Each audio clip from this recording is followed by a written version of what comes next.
Mary Catherine Ham, Brian Wilson, Brian Neiman, today's newsmakers, and you. The Morning Majority, 630. WMAL.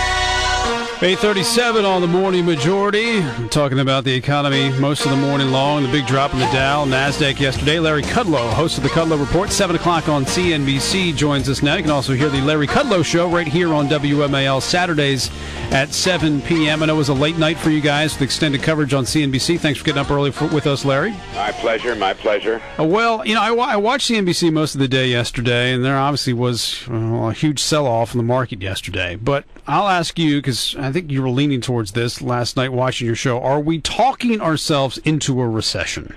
Well, that's a very interesting point. I by the way, basically don't think such a thing is possible. Okay. Because, you know, there are things like profits and consumer spending and, you know, business spending and such. But I do think there's an awful lot of pessimism, and I think that a lot of this is a carryover from the financial panic of 2008. You know, we could widen that to say from the middle of 07 to the middle of 09, it was a disaster. And it's as though in the world of money and markets, it's as though most people, or at least the ones that yak the loudest, always want to put the worst case spin on everything.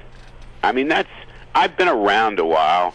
I've seen these cycles come and go, and it's interesting to me that the spirit of the times is very negative. I don't happen to like that. I accept that, but it really is quite negative. If whatever can go wrong will go wrong, and in fact, that's not even good enough. Whatever can go wrong will go badly wrong. And I don't even think there's a political division there. I think people on all sides have come to believe that. And I think that's too bad in a way, because we're mostly a free economy, a free enterprise economy. We're a great country. We have a great future in front of us. We have things to do and things to change and reforms to make, but I don't believe that the worst is always going to come. So I choose to see the glass half full. But that's my way. I suspect I'm a bit of a minority these days. Larry, I'm curious, from somebody who has seen these downturns and seen presidents deal with them, is there something that President Obama could have said yesterday or could have said in the last couple of months that would have sort of made things go smoother, or is that just not his place? We were underwhelmed by him. Yes, so were the markets. I mean, the markets fell close to 200 points during his little talk there. I don't know what it was. I mean, he'd have been better off, believe me, going to the basketball court and shooting hoops than what he did. I think, Mary Catherine, that what particularly struck me as it was happening, and I never know what the market's going to do. It went down, but I didn't know that.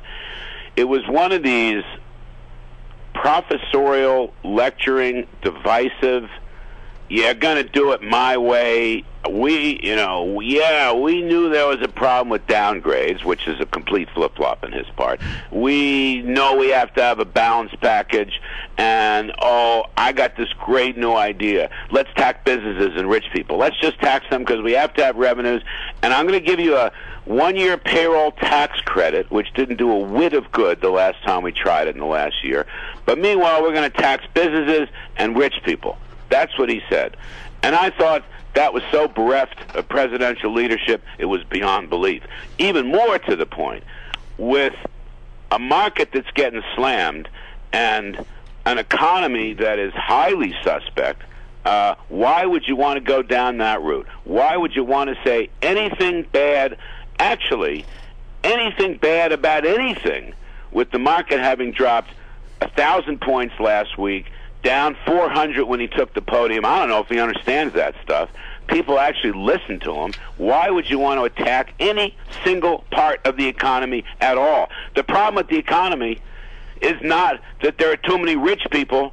The problem with the economy is there are too many unemployed poor people. Yep. And taxing the wealthy who are going to invest is not the way to get economic growth and jobs back. That's the problem with the economy. Why doesn't he understand that? What is wrong with these Harvard professors around him? I don't understand that. Amen, Larry. Well, I think we should just go home after that.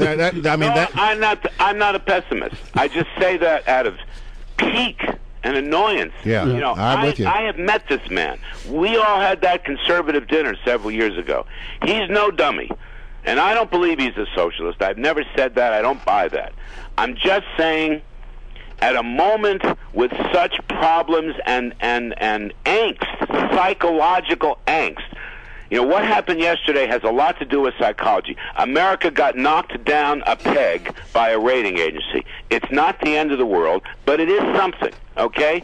You don't go out and start ripping into the usual class divisions.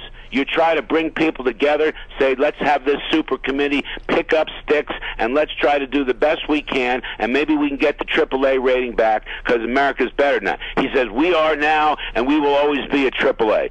That is a presumptuous, supercilious statement that flies in the facts. And by the way, Moody's and Fitch's are re-looking, right? Moody's issued another warning yesterday. Don't kid yourself. It's not just S&P.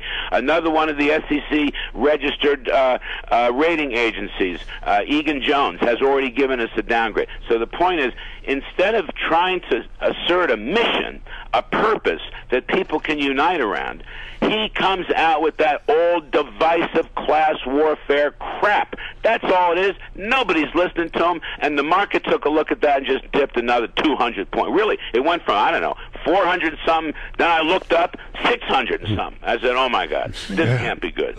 So Larry was underwhelmed, too. Yeah. Larry, as we prepare to open the markets here in just a few minutes, what would you say to people? I noticed in this article that you wrote, said this is not the time to panic. Don't panic. Look, you've had this nasty correction going back to late April. It's about 17-18% correction. And look, corrections come and go. It's part of the cycle. And corrections can be very healthy. And I'm one of the people that do not believe we're going into a deep, dark, nasty recession. I don't think we're going to have great growth, but I actually think with oil and energy and gasoline prices falling very nicely, that's a nice little tax cut, mini tax cut. The Fed is very accommodative. Most of all, profits are very strong. Cash is king. Companies have pristine balance sheets. The financial system itself is in very good shape. It's nothing at all like it was in 07, 08. Nothing at all like that.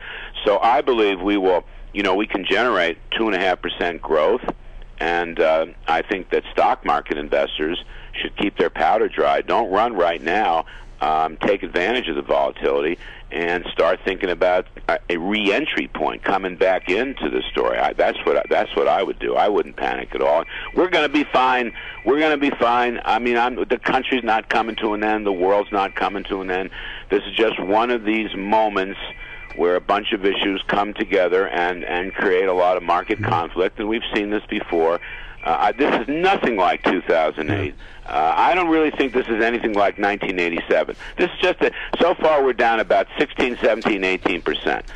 That's nothing. I mean, 87, we were knocking down 20% a day. I remember that one. I do too. So I was around for that, and of course, I cut my teeth as a young kid professionally in the 1970s. And let's not talk about it. All right, well, let's all pause and give a moment of prayer that Larry Kudlow is correct. Thank you, Larry. As always, you're the best, buddy.